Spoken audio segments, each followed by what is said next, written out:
kod mene su otvorene nekoliko tema koje su vezane za sam ured predsjednika i prije što krenem ih obrazlagati, naglasit ću da sam ja pristojno odgojen čovjek i da nisam odgojen na način da vrijeđam, pogotovo vrijeđam ulogu predsjednika svoje države. Ovo sve što je iznešeno posljednjih dana je u kontekstu onoga što pokušavam u medijima koliko toliko korektno objasniti javnosti, a to su teme koje su vezane prije svega na trošenje sredstava hrvatskih građana prilikom korištenja materijalnih resursa, u ovom slučaju Hrvatske vojske, na način da ste mi postavili brojna pitanja o tome na načinu kako se koriste helikopteri, o tome da li je brod koji je putao za Albaniju bio uistinu privatan ili je bio samo službeno postavljen zahtjev prema Ministarstvu obrane koje sam ja pojasnio. Isto tako, ovim pitanjima sam obrazlagao, odnosno nastojao zaštititi čak načelnika glavnog stožera koji po zapovjedi se našao u jednom suspektnom prostoru, zapovjedi njegovog vrhovnog zapovjednika, kako to predsjednik Milanović naglašava svaki puta, znači vrhovnog zapovjednika koji izdao zapovjed na 2 puta, čovjek se nađe u prostoru koji je kasnije, vidimo, toliko bilo teško za objasniti da je onda je krenulo ovako jedno agresivno ponašanje, pa čak i prema meni. Isto tako, pojavlja mi se konstantan problem po pitanju pojašnjavanja nekakvih takozvanih briefinga za koje ja nikada nisam dobio niti jedan službeni poziv, iako sam to molio pismeno, nego sve to događalo usmeno i upravo u tom usmenom dijalogu između tajnice Ureda predsjednika i tajnice kabineta ministra vam se izgube nekoliko dana. Među njima su to bili dani kada sam bio u Berlinu na sastanku ministara obrane na razini EU NATO-a.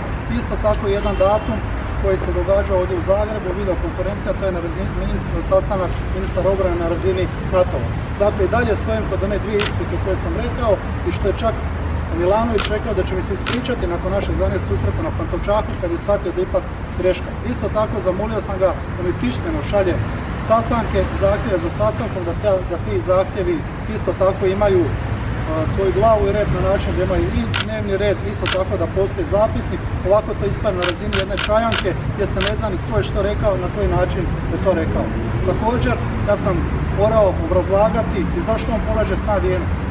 Odluka koja je potpisana i drago mi je da je objavljena, jer ja to nikada ne bi učinio s obzirom da se ponašam odgovorno prema dokumentima Ministarstva obrane, je odluka koja jasno propisuje okvir u kojima će se elementima koristiti počasno zaštitna bojna, kao što se to koristila mnogo puta. Isto tako naglašavam da zadnje polaganje za vijenca za Sisvete bila predsjednice Kolinde i predsjednika Republike, odnosno Sabora 2017. godine. Znači ne pričamo nikako višegodišnjoj praksi. Zadnje polaganje koje je izbjegao predsjednik Milanović prema vladi bilo 205. dan državnosti, nije se pojavio. Tako da je riječ ovdje o nekakvim elementima koje ja kao ministar obrane uopće ne bih trebao obrazlagati. Kod mene je odluka jasna, transparentna, a zašto je došlo do nekakve zapovjedi temeljem nekakvog neslužbenog protokola koja nikada nisam odobrio i u ovom je trenutku samo poslužio kao izbor. Ako se sjećate, kad je sad krenuli nekoliko dana unazad, kako je krenulo od petka, prvo se spominje odluka koju sam ja potpisao 23. listopada, koja je jasno pokazala da nema veze s tim događajem. Pa se spominje odluka 28. pa se jasno pokazala da to nije to.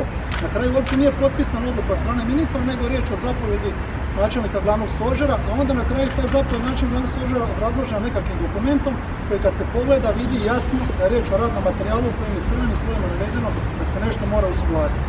Na račun ovoga svega ja sam danas iscrpio određene uvrede. I dobro, to je nekakav stil koji vidimo da čovjek maltretira javnost od duže vremena. Ja sam se nastojao uvijek korektno povući i staviti tezu na mjesto onoga što je istina, a to su dokumenti. Ja ne lažem ne zato što ne znam lagati, moram pamtiti šta sam slagao, a tada imam problem kad radim ovakvu sintezu kao vama sada. Isto tako, mi znamo da je ta jedna nervoza postala uopće prisutna nakon kluba, odnosno JANAF-a. Ja sam u svojim susretima, ja polako osjećam tu nervozu koju vidim da eskalira sad sve više i više i jednostavno ne znam šta ministar obrane ima s njim. Da li je ovo postao sad nekakav novi poligon? Ne znam, ali znam da uvlači Hrvatsku vojsku nekakvu marginu. Hrvatska vojska ima svoje zadaće, Hrvatska vojska ima svoje mirovne misije, operacije, Hrvatska vojska ima svoje potpore civilnim institucijama. Na taj način ćemo koristiti svoje resurse u buduće. Na taj način ćemo koristiti sve raspoložive snage, na taj način ćemo koristiti svo raspoloživo vrijeme, dok god sam ja ministar obrane. A teze o tome da li je neko krpa, odnosno krpena lutka, teze o tome da li će neko u budućnosti biti namagarčen. Ja mislim da su to više nekakva njegova vlastita iskustva koje on imao kao premijer sa svojim ministrom, recimo Ostojićem, kada je postavio svog obiteljskog prijatelja Sinišu Vargu i sada misli da je to nekako normalan model rada. Ja imam potpuno povjerenje predsjednika Andreja Plenkovića u onome što radim, nastojim to raditi maksimalno kvalitetno, imam podršku načelnika glavnog stožera kao i svih ljudi koji su uključeni u rad Hrvatske vojske. Ispred nas je period koji nastojimo zatvoriti kvalitetnim dokumentima koji će u budućnosti pratiti financijska sredstva i da se napokon završi ova priča ne ulaganje u Hrvatsku vojsku, da se napokon završi ova priča ne briga o Hrvatskoj vojsci koja je proizašla kao rezultat pa čak iz mandata Zorana Milanovića. Ali ja nikada nisam otvarao poglavlje prošlosti, ja sam se okrenuo prema tome budućnosti, 10 godina dugoročnog plana razvoja Hrvatskih oružanih snaga, pa čak i ovim teškim vremenima kad je riječ o proračunu u kojem mi sada u ovom trenutku smo uspjeli zatvoriti na 4,8 milijardi, isto tako postaviti novu granicu za 10 godina sa minimum 5,1 milijardu kuna kako bi mogli vršiti planirana ulaganja. Nadam se da će ovo biti zadnja tema i uistinu mislim da je ovo maltretiranje javnosti, najčešće riječ o oblačenju drugih ljudi koji su članovi vlade samo iz razloga zato što nekom se to tako hoće. Hvala. Možete li u ovim okolnostima surađivati dalje sa? Ja vam nemam taj problem. Mi imamo najavljen usmeni briefing 6.11. 11 sati. Ja ću biti tamo. Što se mene tiče, to su teme otvorene. Samo ću moliti da taj sastanak, kako sam rekao, ima svoj dnevni red, ima svoj poziv, ima zapisnik. Jer ne da mi se više objašnjavati u javnost zašto bi on mene prozvao, onda bi ja morao kao reći demantirati, to nije tako. Znači, ako ste vidjeli, sve ono što sam demantirao ubrzo se prebacuje nekako drugo polje, drugu temu, ali je tema kontaminirana cijeli jedan vikend, mi se dopisujemo s priopćenjima i maltretiramo javnost. Kako gledate na predsjednikovu izjavu da ćete platiti cijenu? Shvatio sam to kao prijetnju i to su mi kolege isto rekli da jednostavno to što je napravio sad uistinu poluprijeteća poruka, mislim da nije adekvatan rječnik za predsjednika države. Ja se ne bojim, kogod me pozna da se ja ne bojim, ja isto tako danas ovdje stojim i govorim samo iz razloga što ne lažem, ne petljam, ne koristim se smicalicama, da nemam više niti problem da se bojim. Sami ste da premijer se obračunao s njim preko vas. Znači, Andrej Plenković meni niti jednog trena nije mi zabranio da idem gore na sastanke, što je recimo bio tema, čak što više niti ne zna datum kad su sastanci. Andrej Plenković meni niti jednog trena nije rekao da ja Zorana Milanovića stavljam ili izbacujem iz protokola, zna da to nisu ovlasti ministra obrane. Isto tako, Andrej Plenković se uklapa u protokole kada za to oni imaju svoj određeni prostor. Znači, odluka koja je bila spomenuta, na koju se poziva Zoran Milanović, je odluka koja kaže da to može biti 20. 30. 31. listopada. Od tih datum Zoran Milanović odluka 30. Predsjednik vlade Andrej Plenković 31. kao predsjednik Sabora. Sve ovo dalje je bilo samo podloga zašto je on sam polagao vijenac. Ali ja vam opet kažem da ja tu nervozu u biti osjetim u jednom trenutku kad se pravi slučaj Janka. Ja nisam odgovoran za Janka. Bitna stvar.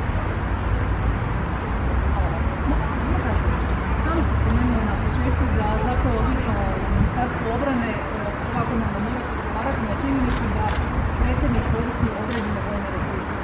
Koristi li predsjednik u proteklih nekoliko mjeseci u godini krize za privatnost? Znači ovako, rekao sam proračun koji je, mi smo najvećim dijelom sredstva skidali na modernizaciju, opremanje, to ćemo jednostavno pomaknuti za idući godinu do dvije. Među tim troškovima se puno puta nađe i taj jedan broj sati leta koji se može opravdati na način da je to 100 sati leta potrebno. I tih 100 sati leta, znači rekao sam, možete iskoristiti za obuku vojnika, možete iskoristiti za mirovne misije, odnosno operacije i možete ga iskoristiti za potpore civilnim institucijama. Ja u ovom trenutku ne vidim potrebu da bi neko, da bi se uskratio sat ili dva vremena, rekao da je to kvalitetnije, brže i bolje, jeftinije obaviti helikopter. Ima li predsjednik sluha za vojnu tematiku, odnosno vojne probleme kao vrhovni zapovjednik? Sad u drugoj funkciji, ne kao premijer, znamo zapravo koliko je zapravo bio involviran kao premijer u te nekakve priče, ali koliko je zainteresiran za vojne probleme? Evo, sama ta činjenica govori da nije htio sudjelovati u radu povjerenstva za nabavku višenamjenskih borbenih aviona, što mislimo da je izrazito tema bitna. Bez obzira što su teška vremena, moramo biti svjesni da onog trena ako nam isteknu resursi postojećih MIG-ova, da neće biti više mogućnosti air policinga, da to nije ono cjelovitost Hrvatske vojske i mislim, i bar naš prvi susret upravo išao u tom pravcu, da će biti to jedan afirmativan rad, da jesam politički opredijeljen, no nisam politički ograničen čovjek. Bože, hvala.